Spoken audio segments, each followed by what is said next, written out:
செய்திகள் தொடர்கின்றன.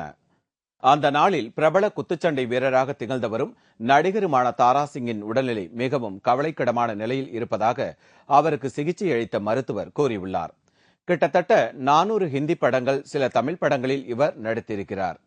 700 குத்துச்சண்டை போட்டிகளிலும் பங்கேற்று உலகளவில் பிரபலமானவர் தாராசிங். 1960ஆம் ஆண்டுகளில் கிங்காங் தாராசிங் மல்யுத்த போட்டி மிகவும் பிரபலமாக இருந்தது. 83 வயதாகும் அவருக்கு மாரடைப்பு ஏற்பட்டதை அடுத்து மும்பை மருத்துவமனையில் தீவிர சிகிச்சை பிரிவில் அனுமதிக்கப்பட்டுள்ளார். இந்நிலையில் அவர் மரணம் அடைந்து விட்டதாக செல்போன்களில் SMS-கள் வருவதாகவும் அது உண்மையல்ல என்றும் தாராசிங்கிற்கு சிகிச்சை அளித்து வரும் மருத்துவர் ராம் நாராயண் கூறியுள்ளார்.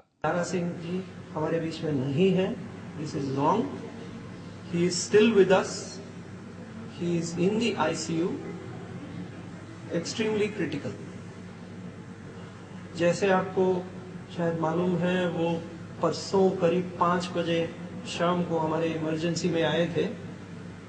उस वक्त पे he had what we call a cardiac arrest. मतलब उनकी there was no pulse, no blood pressure, no breathing. तो हमें रिसर्च இதனிடையே அவர் விரைவில் குணமடைய பாஜக சார்பில் பிரார்த்தனை செய்து கொள்வதாக பாஜக செய்தி தொடர்பாளர் முக்தர் அப்பாஸ் நக்வி தெரிவித்துள்ளார். திருமண ஆசை காட்டி ஏமாற்றிய காதலன் வீட்டு முன்பு கல்லூரி மாணவி தர்ணா நடத்துகிறார். கன்னியாகுமரியில் நடந்த சம்பவம் இது. மார்த்தாண்டம் அருகே உள்ள மேல்புறத்தைச் சேர்ந்தவர் அனிதா. BA 2ஆம் ஆண்டு படித்து வரும் இவரும் அருமனை அருகே உள்ள முக்கூடக்கல் கிராமத்தைச் சேர்ந்த ராணுவ வீரரான சாஜனும் பள்ளி பருவம் முதலே காதலித்து வந்ததாக கூறப்படுகிறது. திருமண ஆசை காட்டி உல்லாசமாக இருந்துவிட்டு தற்போது அனிதாவை சாஜன் திருமணம் செய்து கொள்ள மறுத்து வருகிறார். இதனால் ஆத்திரமடைந்த அனிதா சாஜன் வீட்டு முன்பு தனது குடும்பத்துடன் அமர்ந்து தர்ணா போராட்டத்தில் ஈடுபட்டு வருகிறார்.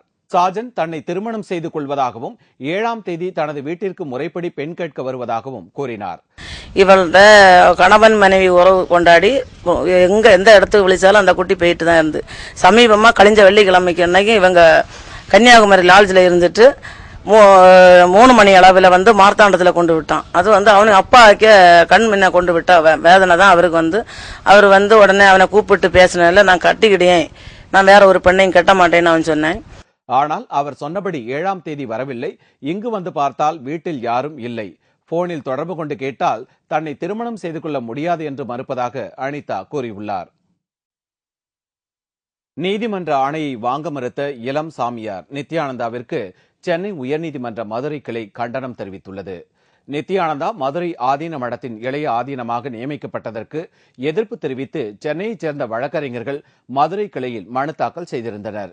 இந்த வழக்கு கடந்த மாதம் விசாரணைக்கு வந்தபோது இது தொடர்பாக நித்யானந்தா மற்றும் மதுரை ஆதீனம் அருணகிரிநாதர் ஆகியோர் ஜூலை 9ஆம் தேதி நேரில் ஆஜராகி விளக்கமளிக்க வேண்டும் என்று ஏற்கனவே உத்தரவிட்டிருந்தார். ஆனால் இந்த நோட்டீஸை பெற்றுக்கொண்ட அருணகிரிநாதர் இன்றைய விசாரணைக்கு ஆஜராகவில்லை. நித்யானந்தா நோட்டீஸை வாங்க மறுத்துவிட்டார். இந்த நிலையில் நீதிபதி ராஜசேகர் முன்னிலையில் இன்று இந்த வழக்கு மீண்டும் விசாரணைக்கு வந்தது. அப்போது நீதிமன்ற ஆணையை நித்யானந்தா வாங்க மறுத்ததாக வழக்கறிஞர் மாணிக்க வாசகம் எடுத்துரைத்தார். நீதிமன்றத்தை அவமதித்த நித்யானந்தாவிற்கு கடும் கண்டனம் தெரிவித்த நீதிபதி வரும் 24ஆம் தேதி நித்யானந்தா நீதிமன்றத்தில் ஆஜராக வேண்டும் என்று பத்திரிகைகளில் விளம்பரப்படுத்துமாறு மனுதாரருக்கு உத்தரவிட்டுள்ளார். கடலூர் அருகே நகைக்கடையின் பின்புற சுவற்றை துளையிட்டு 12 லட்சம் ரூபாய் மதிப்புள்ள தங்க நகைகள் மற்றும் வெள்ளி பொருட்களை மர்ம நபர்கள் கொள்ளையடித்து சென்றனர். கடலூர் மாவட்டம் நெல்லிக்குப்பம் பகுதியைச் சேர்ந்தவர் சீனிவாசன். இவர் அதே பகுதியில் நகை அடகு கடை நடத்தி வருகிறார்.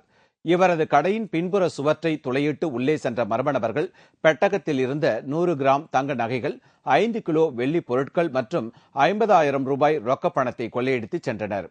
கடையில் கொள்ளை போன நகையின் மதிப்பு 12 லட்சம் ரூபாய் இருக்கும் என கடையின் உரிமையாளர் தெரிவித்துள்ளார். சனிக்கிழமை நைட்டு 8 மணி இருக்கும். என் கடையை நான் சாத்திட்டு போயிருந்தேன். சாத்திட்டு போயிட்டு திரும்ப இன்னைக்கு காலையில் திங்கக்கிழமை காலையில் கடையை ஓப்பன் பண்ணேன். ஓப்பன் பண்ணி பார்க்கக்குள்ள உள்ளே என்னுடைய கடை உடைச்சிருந்தது. போலீஸ் கம்ப்ளைண்ட் கொடுத்துருக்குறோம். போலீஸ்லேருந்து பார்த்துருக்குறாங்க. 100 கிராம் கோல்டு, ஒரு 5 கிலோ சில்வரு, ஒரு 50,000 ரூபா கேஷு, இது வரைக்கும் அதான் இருக்குது. கடையில் இருந்த லாக்கரை உடைக்க முடியாததால் மேலும் பல லட்சம் ரூபாய் மதிப்பிலான தங்க நகைகள் தப்பியது. இந்த கொள்ளை சம்பவம் குறித்து காவல்துறையினர் வழக்கு பதிவு செய்து விசாரித்து வருகின்றனர். மத்திய அரசின் 100 நாள் வேலை திட்டத்தில் பணியாற்றும் தொழிலாளர்களை தமிழக அரசு தனது பேரணிக்கு அழைத்து வந்துவிட்டது.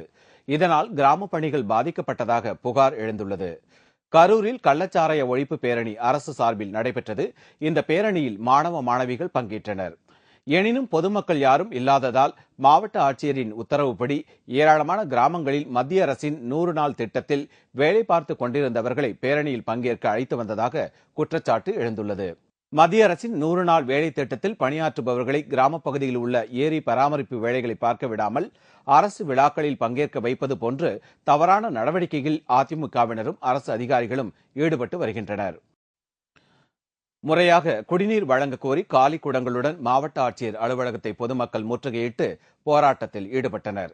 நெல்லை மாவட்டம் மானூர் யூனியனுக்கு உட்பட்ட அழகிய பாண்டியபுரம், குப்பனாபுரம் ஆகிய கிராமங்களைச் சேர்ந்த மக்கள் குடிநீர் கிடைக்காமல் அவதிப்பட்டு வருகின்றனர். இவர்கள் முறையாக குடிநீர் கேட்டு காலி குடங்களுடன் மாவட்ட ஆட்சியர் அலுவலகத்தை முற்றுகையிட்டனர். தண்ணி விடுவோம், இவங்களாம் செய்வோம், நீங்க எங்க போகணுமோ போய்க்கங்க, அதனால நான் எங்களால ஒன்றும் செய்ய முடியாது அப்படின்னு சொல்லி எங்க ஊர் பக்கத்து ஊர் பையன் சொல்லிதாங்க. அந்த தண்ணி ஆமா ஒரே அப்படியே சொல்றாங்க, தண்ணி விடுவாங்க, நீங்க எங்க போகணுமோ போய்க்கங்க, நாங்க அப்படிதான் விடுவோம் அப்படின்ட்டாங்க.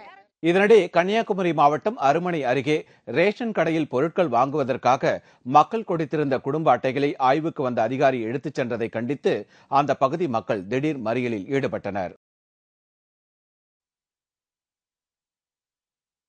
முன்னாள் அதிமுக அமைச்சர் பரஞ்சோதி வழக்கில் குற்றப்பத்திரிகை தாக்கல் செய்யாமல் போலீசார் இழுத்தடித்து வருவதற்கு திருச்சி நீதிமன்றம் கண்டனம் தெரிவித்துள்ளது. திருச்சி மேற்கு தொகுதி அதிமுக எம்எல்ஏவும் முன்னாள் அமைச்சருமான பரஞ்சோதி மீது அவரது இரண்டாவது மனைவி ராணி என்பவர் தொடுத்த மோசடி புகாரின் அடிப்படையில் குற்றப்பத்திரிகை தாக்கல் செய்ய போலீசாருக்கு நீதிமன்றம் கெடு விதித்திருந்தது. ஆனால் கெடு என்று முடிவுக்கு வந்த நிலையில் தாமதம் குறித்து போலீசார் திருச்சி நீதிமன்றத்தில் இன்று விளக்கம் அளித்துள்ளனர்.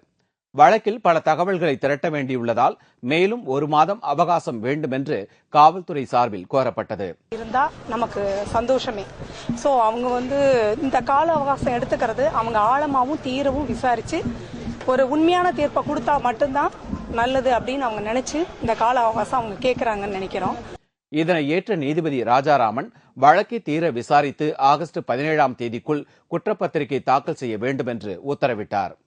முன்னதாக வழக்கை இழுத்தடித்து வரும் போலீசாருக்கு நீதிபதி கண்டனம் தெரிவித்தார். தூத்துக்குடி மாவட்டத்தில் தாழ்த்தப்பட்ட மக்கள் அதிகம் வசிக்கும் பகுதிகள் அதிமுக அரசில் புறக்கணிக்கப்பட்டு வருவதாக புதிய தமிழகம் கட்சி தலைவர் டாக்டர் கிருஷ்ணசாமி குற்றம் சாட்டியுள்ளார்.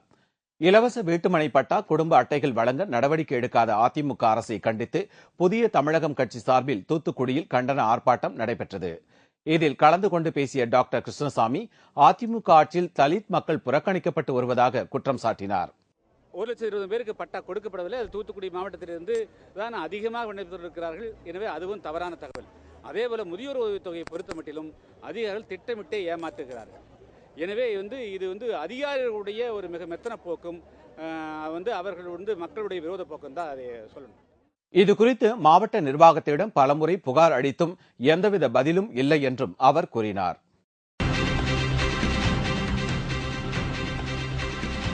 மலை உச்சியில் கட்டப்பட்ட கயிற்றில் கண்ணை கட்டியவாறு பின்னோக்கி நடந்த வாலிபர் நடுவழியில் தவறி கீழே விழுந்த பரிதாபம். விவரம் இடைவேளைக்கு பிறகு.